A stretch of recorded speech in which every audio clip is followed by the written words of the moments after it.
Kraft presents The Great Gildersleeve. The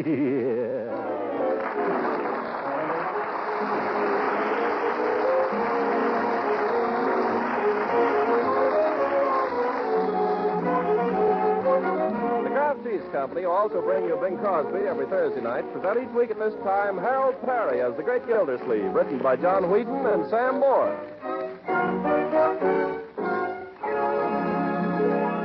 We'll hear from The Great Gildersleeve in just a moment. But first, do the men in your family think flavor is the most important virtue of the food you serve? Well, you homemakers know that nutrition is equally important. And that's why Parquet, the quality margarine made by Kraft, is so popular with so many American families. For Parquet margarine is a wonderful red ration stamp value in both flavor and nutrition. It requires just 5 red ration points a pound, and it has a delicate, appetizing flavor that really satisfies. As a spread for bread and a seasoning for hot-cooked vegetables, I think you'll agree that Parquet flavor is just about tops. Cakes and cookies taste better when made with Parquet margarine, too, because it's a real flavor shortening, and you like it for pan frying because it doesn't spatter or stick to the pan. What's more, Parquet is highly nutritious. In fact, it's one of the best energy foods you can serve, and it's a reliable year-round source of vitamin A. So for flavor, for economy, and for good nutrition, ask your dealer for Parquet, Parkay, Parquet margarine made by Kraft.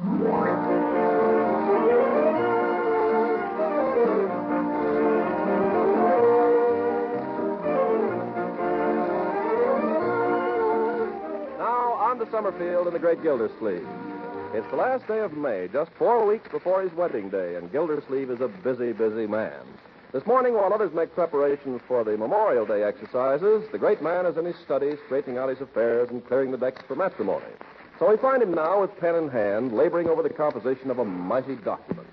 I, Throckmorton P. Gildersleeve, being of sound mind and body, do hereby devise and bequeath... Uncle Mort, excuse me. Yes, Marjorie? Come out and see it. Come out and see what? The flag. We've got it out. Oh, well, a little while, my dear. Right now, I'm very... Come on. You aren't doing anything, and it looks so pretty. Not doing anything. My dear young lady, I happen to be engaged in one of the most solemn duties of a man's lifetime. Do you know what I'm writing? Oh, fool. Anybody think it was your last will and testament? Now, come on.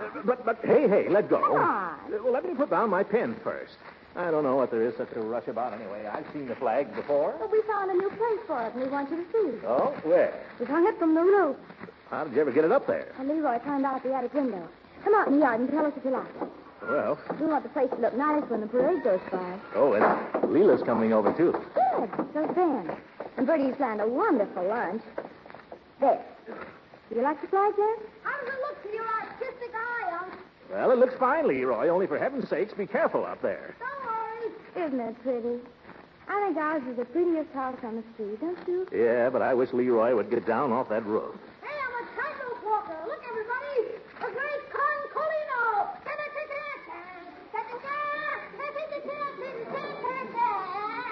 Leroy! Leroy, get off of that railing. I can't look. Young man, you get in off that roof before I come up there after you. Are you kidding? Leroy, you heard me. Okay, I'll be right down. Yeah, that's what I'm afraid of. Be careful now, my boy.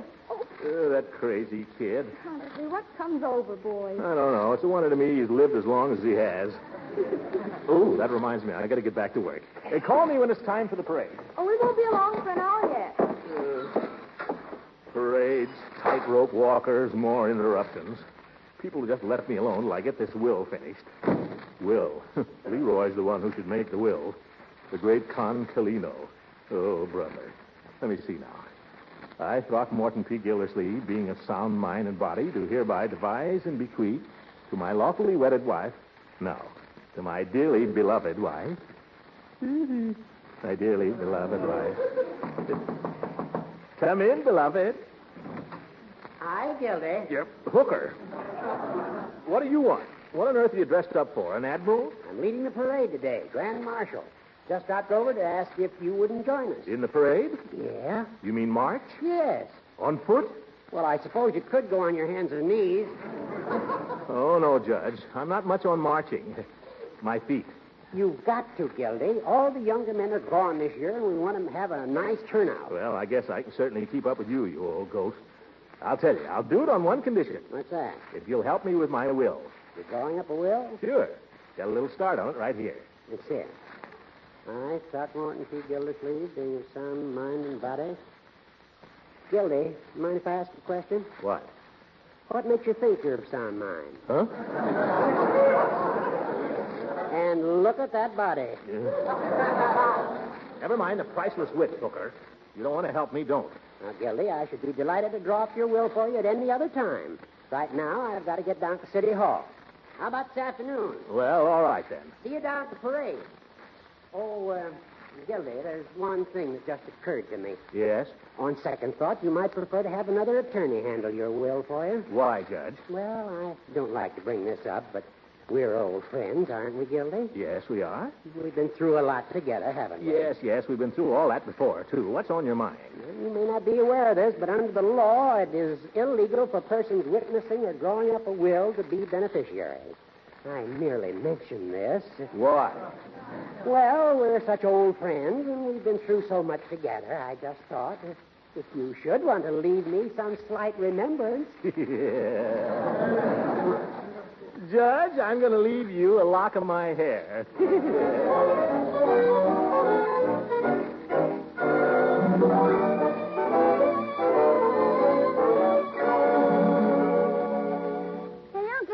Time you were starting for the parade? Keep your shirt on, my boy. Parades never start on time. Isn't that right, Ben? I don't know, Mr. Gildersleeve. I thought we were just going to watch it go by the house here. Well, you are, but I'm going to march in it. Oh, I didn't know that. What war were you in? I was in World War I, Ben. Oh, sure. Did you get to France, Mr. Gildersleeve? I should say I did, my boy. Paris. I wonder if you'll get over there. I suppose I might. Yes. Well, if you do, I wonder if... Leroy, will you go help your sister for a minute? Help her what? She ain't doing anything. She's not doing anything. But that's what I said. Never mind. Go away. Go upstairs and bring down that picture of me in my uniform so I can show Ben. Okay. And tell Marjorie to hurry down here. Ben will walk out of it. Yeah, fat chance. What was I saying, Ben? Something about France, I think. Oh, yes. If you should get to Paris, my boy, I want you to go to a certain number on a certain street and ask a certain party if she remembers Monsieur Gildersleeve. Beau Yank, she used to call me. Will you look her up, Ben? Sure, Mr. Gildersleeve, only I can't speak any French to speak of. Well, when I first met her, I couldn't either. But inside of a week, comment ça va, parlez-vous français, l'amour toujours l'amour. You get the idea? Oui, oui.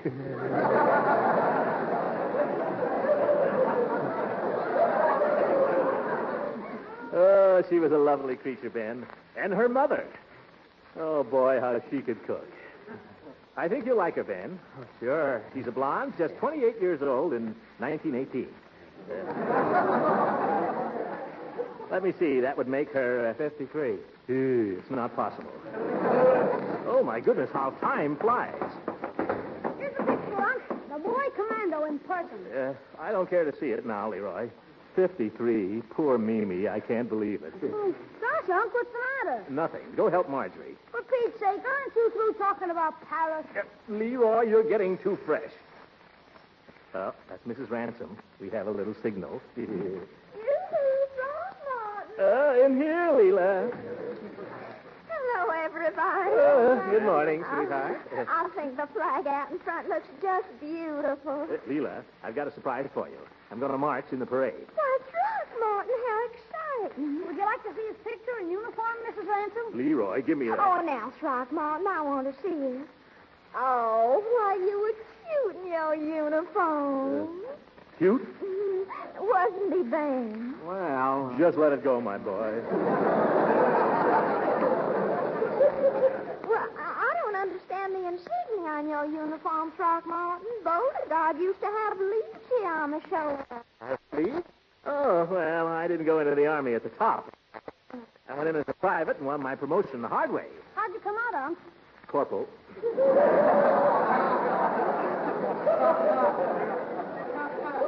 Well, I got to get started if I'm going to be in the parade. The boys are assembling behind the courthouse at 11. Goodbye, Leela. I'm off to the war. Oh, wait a minute, Throckmorton. What's the matter? You're not going to march in the parade in just that little old business suit, are you? What else? Well, your uniform, silly. Oh, I couldn't, Leela. Oh, but you'd look so distinguished. It would look out of date, Leela. The uniforms today are entirely different. Oh, Throckmorton, you never do anything I ask you. I do too, Leela. I just don't know where my uniform is. I know, Unc. It's up in the attic. Leroy. Oh, good for you, Leroy. Please, Throckmorton, for Leela. All right. Leroy, you come with me. Little sharp eyes.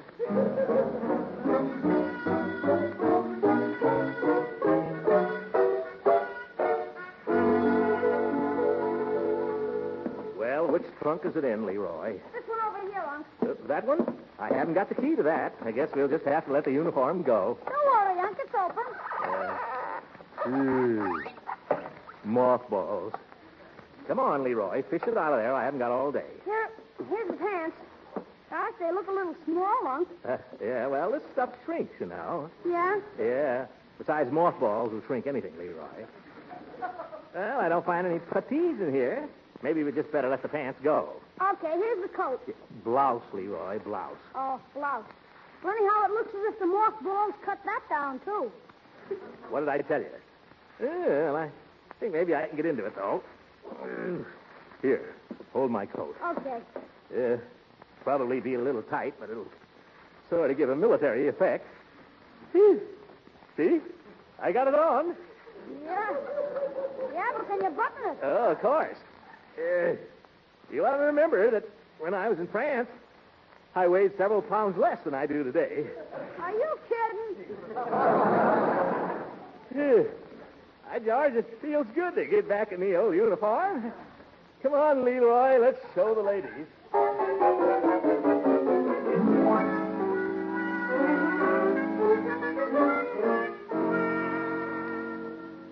Well, folks, what do you think of it? Throckmorton, what in the world happened to the trousers? They were shut off. Leroy, quiet. No puttees, Leela. Can't wear them without puttees. Oh, well, the coat looks awfully military. I think you'll be the handsomest man in the whole parade. I honestly do. Oh, well, that's all I wanted to know, Leela. Well, I'm off. I kiss your hand, fair lady. Oh, don't bend over. Well, I'm glad I didn't try to wear the pants.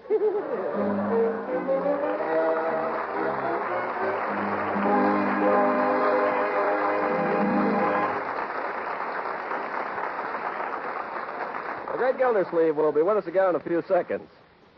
Meanwhile, instead of saying more about Parquet, the quality margarine made by Kraft, I'd like to say right here and now, hats off to the man who sells Parquet, your neighborhood grocer. If point rationing is causing you occasional headaches, remember that rationing is a major problem for your grocer hundreds of times each day. In fact, he deserves real credit if his disposition isn't tattered and worn, what with getting to work so early in the morning to arrange his stocks for you and working far into the night every night to sort his stamps and plan his ordering. He has endless records and reports to fill out, too. Yes, your food dealer is an important workman on the home front, and he merits the help and the cooperation of all of us. You see, most of the foods he buys and sells are rationed to him, too. He has to budget his ration stamps in order to buy many of the things you buy from him. So why not help yourself and help him at the same time by planning family menus several days in advance and by shopping early in the week and early in the day? Your friend the grocer will appreciate it.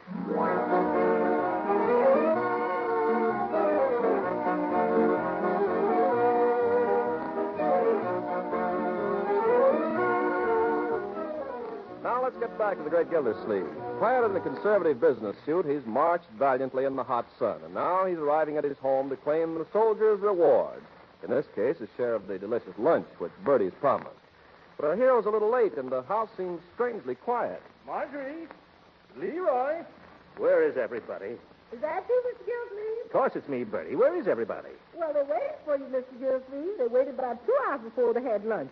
You've been marching all this time? Oh, yes, Bertie. I marched so far, my feet are killing me. And I'm so hungry, I don't care. Well, you just sit down and take your shoes off, Mr. Gildersleeve, and I'll warm up a nice lunch for you right away. Thank you, Bertie. What did you march so well, Mr. Gildersleeve? Well, it wasn't all marching, Bertie. We stood there in the park for a couple of hours listening to the speeches. But it certainly was impressive. Makes a man think, Bertie. Yes, sir. I'd like to be remembered by everyone as a man who did something for the city. Well, sir, you the head man at the waterworks. Well, I'm Summerfield's 16th water commissioner, yes. But a few years from now, who'll know it? That's what I've been thinking about some sort of a monument for, Bertie. You mean like a statue? Well, I don't know. You think that'd be good? Oh, no, sir. I don't care much for statues. Now, you take them two statues in the park. Every time I walk past Abraham Lincoln standing there, I feel sorry for him. Why? Because he's been standing there so long. Yes. Well, what about the statue of General Fremont? Don't you like that? No, sir. Every time I go past that, I get mad. But why? Because he's got a horse and I'm walking. And he ain't even going nowhere. Yeah, you're right. I'm afraid you just don't like sculpture, though, Bertie. Oh, yes, I do, Mr. Gildersleeve. You know what I like? What? That fountain in front of the courthouse with the water spraying down and the goldfish swimming around down below. I like that. So do I. By George, a fountain, Bertie. For a water commissioner, what could be better? With a little bronze plaque on it. Not too little. Let's see. This fountain presented to the city by Summerfield's 16th water commissioner, Throckmorton P. Gildersleeve. Then maybe some short, dignified statement like, he served his fellow townsmen well. Sounds mighty pretty, Mr. Gildersleeve. Yes, sir. I can hear the water splashing in the fountain right now. So can I. Oh, my goodness, the gravy's boiling over. Yeah. Gravy? Bertie, I'm starving. Well, hang on, Mr. Gildersleeve. You can't starve to death till you get that monument. Yeah, you're right, Bertie. I'm going to have Judge Hooker put in that fountain in my will right now.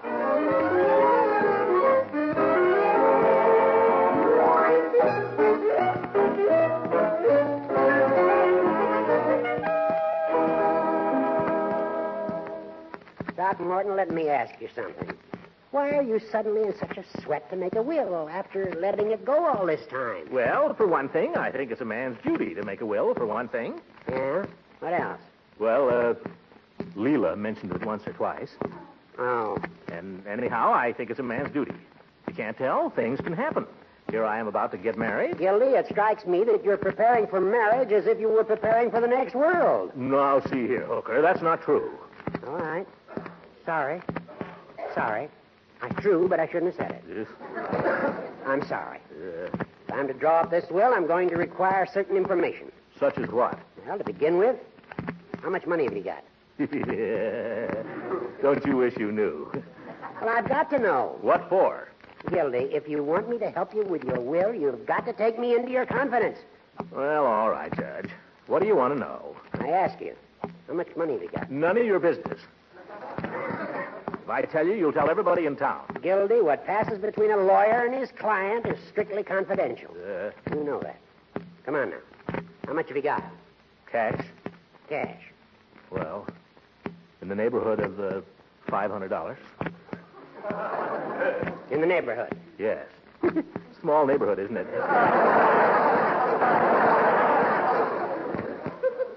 It's all right, Gildy. We're neighbors. Oh, you too? I'd be lucky if I could put my hands on $300 right now. Well, to be perfectly frank with you, Judge, I've got just $275. And that's not counting the bills that'll be pouring in tomorrow. Isn't it terrible? Terrible, the way things are. A man's lucky if he can stay out of jail. Now, let's see. You insured me. Now, what about the rest? What about Leela? Of course, she has her own money. Yes. I'll tell you what I thought, Horace. I thought it'd be nice to endow a small memorial. Memorial? Yeah, a fountain, perhaps. A memorial fountain. Memorial to what? Well, to the two of us. Me being water commissioner, I think a fountain would be kind of appropriate, don't you? You know, with water coming out. Throckmorton, may I ask what you propose to endow this fountain with? Well, with my residuary estate. With the $275. Don't you think you could buy a fountain for that? Wouldn't be any Niagara. I think you'd be lucky to get a bird bath. Oh. You do, huh? Well, you know, Judge, you may think you're joking, but a bird bath isn't such a bad idea. Oh, now, Gildy. I mean it. I've always been fond of birds. Birds like me, too. They come right up to me sometimes. And Leela's crazy about birds. She's got a little bitty wren that's building a nest in her front porch right now. Every morning she goes out and peeks at it. Yes, sir, man could do worse than have the birds remember him. Birds are man's truest friend. I thought dogs were man's truest friend. I'm not building any dog bath. Horace, how soon could you get this will drawn up? Well, that shouldn't take much time. Of course, we need witnesses. I guess I'd get my secretary for one. Oh, and Peavy. Peavy do it. I know he's open this afternoon because Leroy's working for him. Do you think you could get it ready? What's the rush? Well, I'd just like to have it, Judge. I'm going over to Leela's tonight, and I'd sort of like to surprise her with it. You'd surprise her, all right.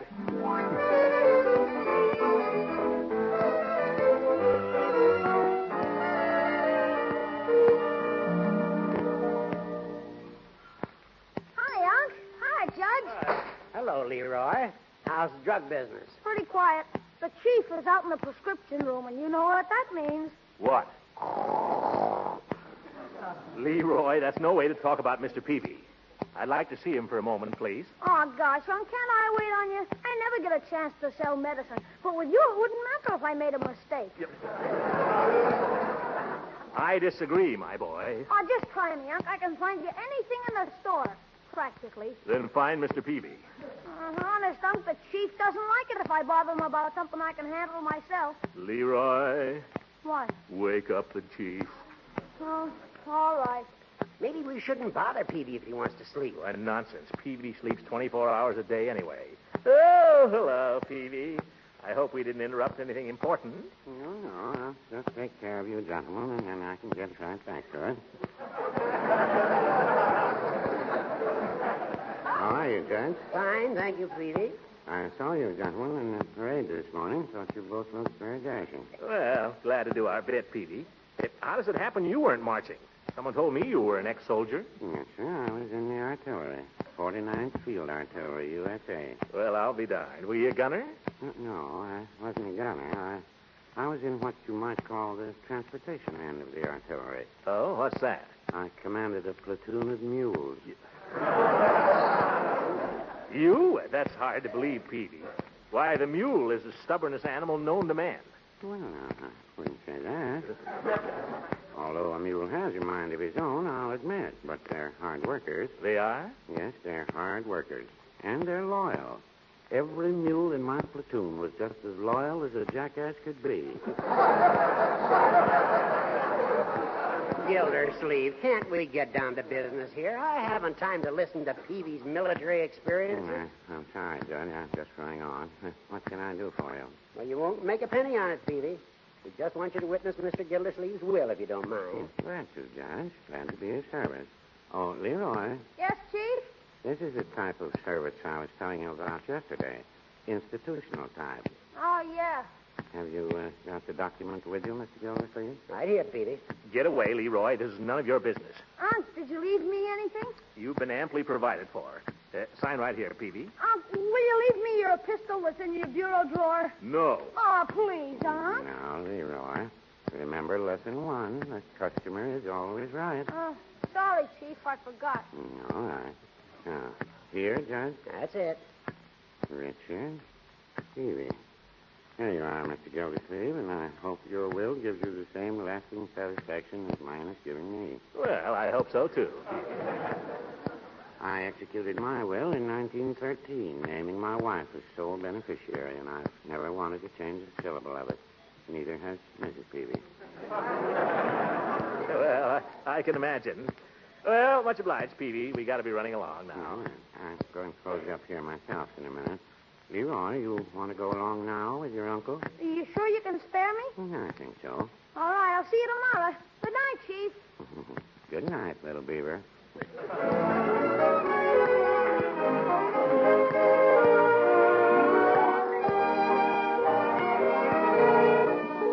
But soon there'll just be two of us. Soon you and I will borrow the moon for just the two of us. Sweetly and so discreetly, we'll be completely alone. No other world, only our own. Now we must be contented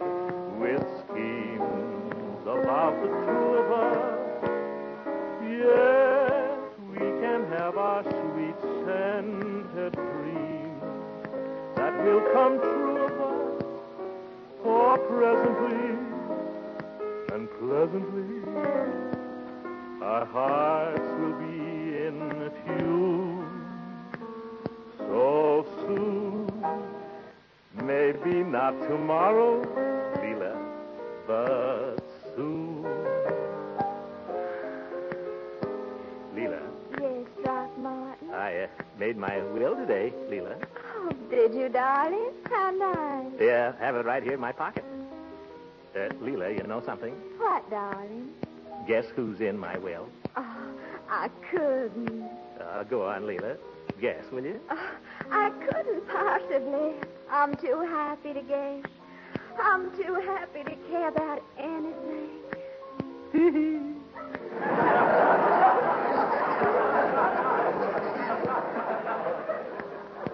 Well, then I'll tell you, darling. Yes, you tell me. You know that little bird that has a nest in your porch? You know the one that sings under your window every morning? Oh, Dickie Bird. I call him Dickie Bird. Yeah, Dickie Bird. Dickie Bird has been provided for, Leela. It's all right here in the will. Oh, Throckmorton, that's just like you to remember little bird. See? It's all written out right here. Oh, darling, you have to explain it to me. I don't understand about wills and complicated things like that. Oh, well, sweetheart, in memory of both of us, I'm leaving money for a municipal bird bath. Oh, really, Throckmorton? You're the most thoughtful man. Now, did you say bird bath? Yes, dear. You're leaving your money for a bird bath? That's right, honey. All of it? Well, not all of it. All that's left after taking care of the children. You mean to stand there and tell me you've made a bird your residuary legatee? Leela, I thought you didn't know anything about wills. Well, I wasn't married to a lawyer 7 years for nothing. But, sweetheart, I thought you liked birds. I do, Throckmorton, but you're nothing but a cuckoo.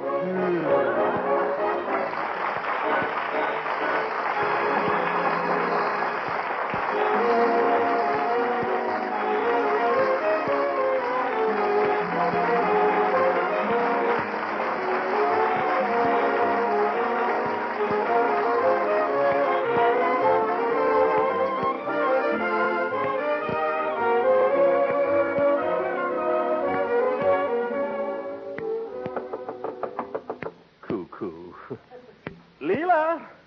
Gets all upset over a bird. Leela! Can't you take a little joke? You mean you were joking? Of course, darling. I'm not going to build any bird bath. Tell me, how would you invest the money? Well, when I'm in doubt about a financial problem, I always ask myself, what would Beauregard do? Beauregard? Well, have you asked Beauregard what I should do about this? No, but I think I know what he'd say. What?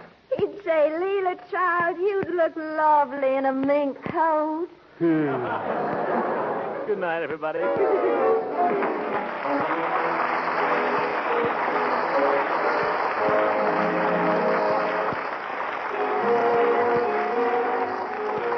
heard on this program was under the direction of Claude Sweeten. This is Ken Carpenter speaking for the Kraft Cheese Company and inviting you to listen in again next Sunday for the further adventures of the great Gildersleeve. You women are looking for extender recipes these days and all kinds of ways to make the less plentiful foods go further. Well, do you know about the product called Kraft Dinner? All by itself, a package of Kraft Dinner gives you a swell macaroni and cheese main dish fat. Enough macaroni and cheese for 4 people. And for it, you put out just one single red ration point. Now, if you have a little meat or some leftover chicken or seafood, you can extend it by adding it to the Kraft Dinner macaroni and cheese. Or you can mold the hot Kraft Dinner into a ring and in the center serve your small amount of meat or what have you, creamed. Each package of Kraft Dinner holds a quick cooking macaroni and some Kraft grated to put cheese flavor through and through the fluffy macaroni in a jiffy. Get some soon so that you can cook a macaroni and cheese dish in 7 minutes or use it as an extender of less plentiful food. Remember, it's Kraft Dinner. This program has reached you from Hollywood. This is the National Broadcasting Company.